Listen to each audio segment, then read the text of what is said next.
Ayan.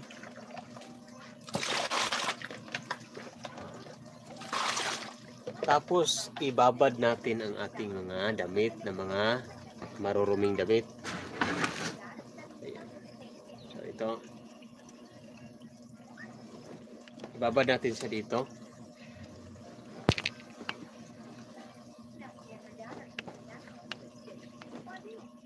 Tapos tingnan natin yung mga bulsa, baka may pera.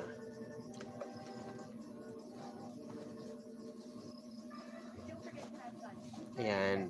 Baka may pera, makabili tayo ng snack after sa paglalaba. Tapos kailangan guys is ano mo guys, ayusin mo yung sinina. Ayusin mo kapag na ano guys, nabali o nabalitad. Ayan. So iharap mo guys, pag ganyan.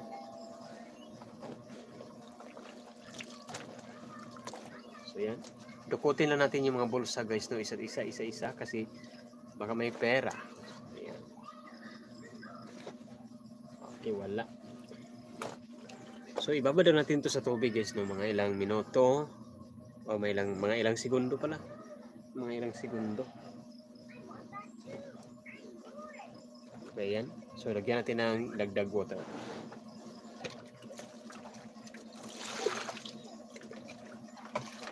Para makasave sa tubig, ganito ang ating paraan.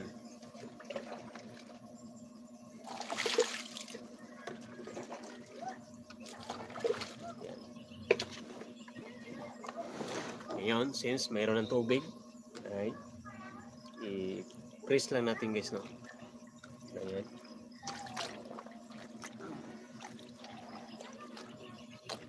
Ayan.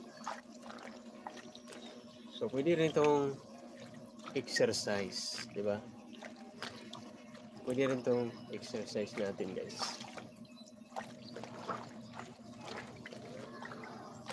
Ayan, i-press lang natin, i-press. So by doing this guys, parang nag-exercise na din tayo. Ayan, lumaki ang ating muscles dito sa ating bicep, tricep, shoulder natin. Ayan. At pati na rin yung chest natin guys, may piktahan din, di ba? Oh.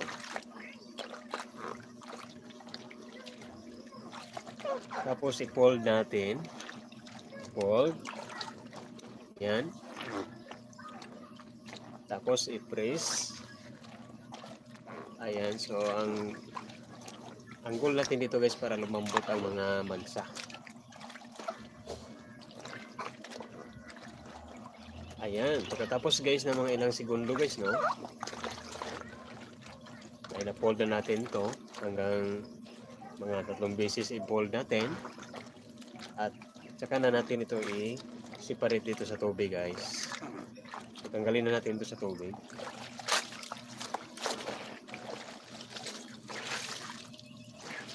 Ayan. Tanggalin na natin sa tubig, no? So, yung mga mansa ay lumambot na.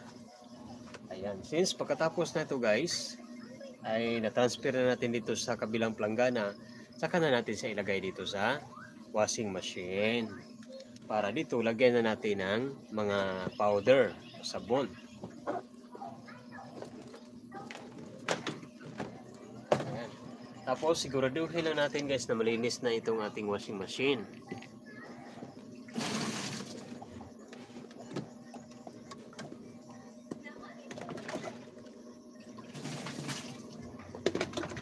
Ayan. Tapos guys, pag malagyan na natin ng sabon, tubig, ay pwede natin siyang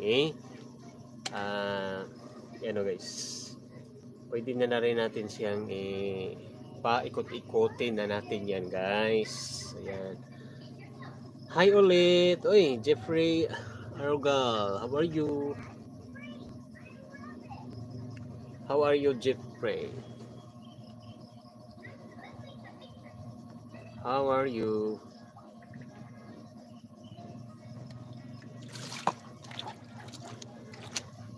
By the way, taga saan ka, Jeffrey Brian?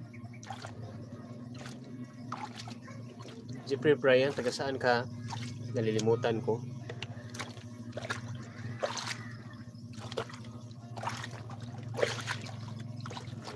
Hello po sa 3 million viewers natin.